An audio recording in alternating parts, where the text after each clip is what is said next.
Bonjour à tous. Vous souhaitez prendre date sur une assurance vie, mais vous voulez mettre le minimum. Eh bien, voici aujourd'hui 3 contrats qui s'ouvrent avec un montant très faible. En numéro 1 sur le podium, je mets Lynxea.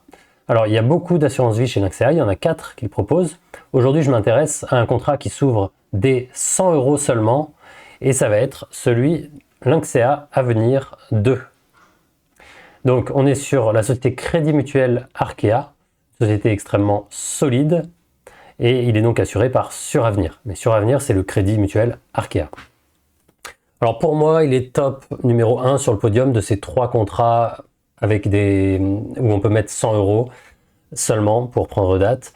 C'est haut la main qu'il remporte selon moi la mise, puisque on n'a pas de frais d'entrée, on a des frais annuels de 0,6% par an sur les unités de compte, et on a des ETF qui vont être très peu chargés en frais, notamment des ETF à réplication physique, même sur le marché américain. Ça va être des ETF avec des frais extrêmement faibles, donc en cumulé frais d'enveloppe plus l'ETF sur le Nasdaq, le Standard & Poor's 500, le Stock 50 ou un ETF World, en cumulé ça va être raisonnable, et on va pouvoir, dans une logique de transmission, quand on a la soixantaine notamment, pouvoir avoir un contrat très performant. Voilà. On peut, en ayant un budget initial de 500 € pour ouvrir le compte, avoir encore mieux, notamment chez Spirit 2, qui a des frais de gestion annuelle à 0,5%. Voilà. Néanmoins, ce Lynxea Avenir 2 est vraiment un contrat exceptionnel qui bat la majorité des contrats du marché. Alors on peut découvrir les supports, vous voyez. Alors le fonds euro n'est pas exceptionnel en termes de performance. Le fonds immobilier, il y a des bonnes SCPI, mais par contre les loyers ne sont pas reversés à 100%. L'assureur se réserve une petite part, donc ce n'est pas le meilleur contrat pour souscrire à des SCPI sur son contrat d'assurance vie. Voilà. En revanche, les ETF, on a un choix exceptionnel avec dans les ETF actions, vous voyez, je vais sur actions, je suis sur Lynxea Avenir 2, je recherche, on a 90 ETF. L'important, c'est pas forcément le nombre, c'est aussi la qualité. Mais là, on a des ETF de qualité, si je puis dire.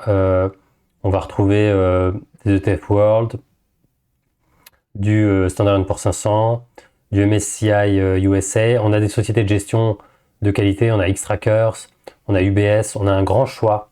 On a Amundi, on a BNP, mais on a aussi BlackRock. iShares, vous voyez, c'est BlackRock. Voilà, Xtrackers, Amundi. Voilà. Et puis on a des ETF sur des indices larges, comme je disais, le Stock 50 pour le marché européen, Standard & Poor's 500 pour les États-Unis.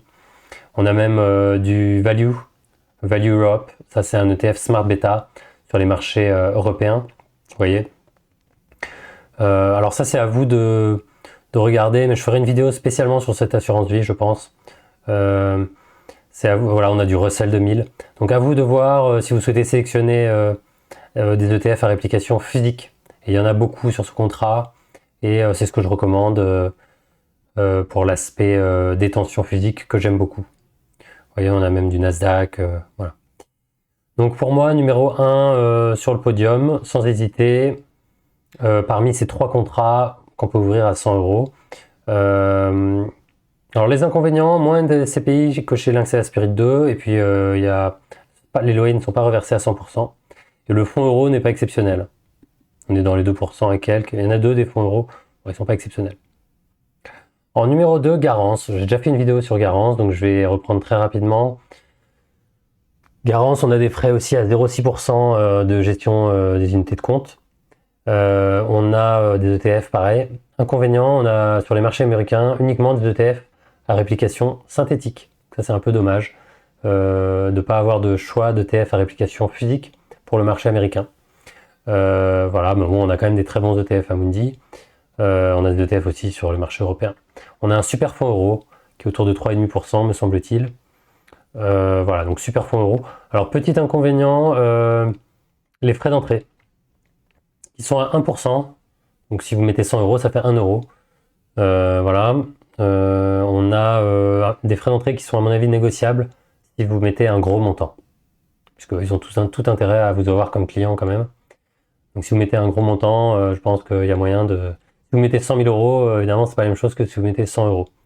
Autre avantage, interface moderne qu'on n'a pas sur le premier contrat. Sur Avenir. Là, on a une application dédiée. Donc c'est bien d'avoir une application mobile. Et on a une SCPI exceptionnelle, Hirokozen, qui est une super SCPI sans frais d'entrée, à condition de garder sa SCPI sépare au moins 3 ans. Donc ça, c'est une des meilleures SCPI. Donc c'est un gros point positif pour ce contrat. Voilà. Pour euro, même, on était à 4%. Je crois.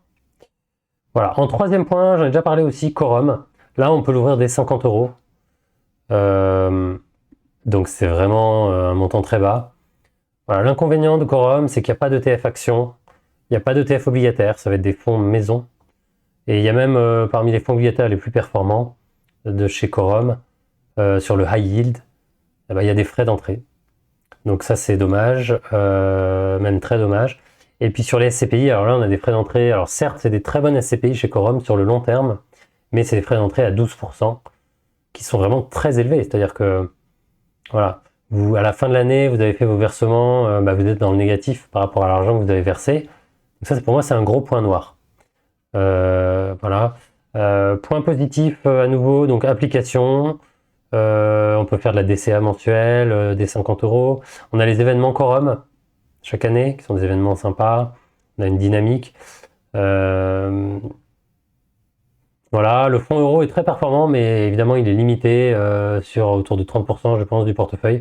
Par contre, c'est un fonds euro, je crois, à 4,5% ou 4,6, 4,65%, donc ça, c'est exceptionnel. Mais bon, c'est limité, on peut pas mettre 100% de son contrat. C'est hors frais de gestion. Il faudrait que je vérifie en net, c'est combien le fonds euro. Mais je sais qu'ils ont un très très bon fonds euro, mais évidemment, on peut pas tout mettre dessus. Donc voilà, pour faire un petit résumé sur Quorum, voilà, on a des bonnes SCPI Quorum avec des frais d'entrée élevés. On a un bon fonds obligataire mais qui est limité. On n'a pas d'ETF, ni ETF action, ni ETF obligation. Et on a des frais d'entrée sur les SCPI qui sont très élevés. Et des frais d'entrée sur la plupart, enfin sur un certain nombre de fonds obligataires, notamment le high yield. Voilà, les fonds obligataires qui sont moins performants, je crois qu'il n'y a pas de frais d'entrée, mais ils sont moins performants. Voilà, puis ce sont des fonds actifs, des fonds maison, c'est un contrat architecture fermée. Donc voilà. Donc numéro 1, sans hésiter, à mon avis, Lynxea Avenir avec ses super ETF, notamment les ETF à réplication physique sur le marché américain. Numéro 2, Garance, avec un bon fonds euro, un très bon fonds euro. Et puis la SCPI Hirokozen, et puis quand même des ETF aussi, hein, à la fois sur le marché européen et américain, mais des petits frais d'entrée. Et puis numéro 3, Quorum, qui est une super maison, mais avec des frais d'entrée sur les SCPI qui sont très élevés, et des fonds maison en obligataire, pas d'ETF action, pas d'ETF obligataire, un bon fonds euro, un très bon fonds euro, limité, mais voilà. Donc voilà mon petit résumé sur les assurances vie très accessibles et qui sont une très bonne solution dans une logique de transmission patrimoniale, idéalement qu'il faut ouvrir quand on approche avant les 70 ans pour avoir vraiment tous les avantages successoraux. Voilà. Donc je vous souhaite une très bonne semaine, j'attends vos commentaires et je vous dis à bientôt.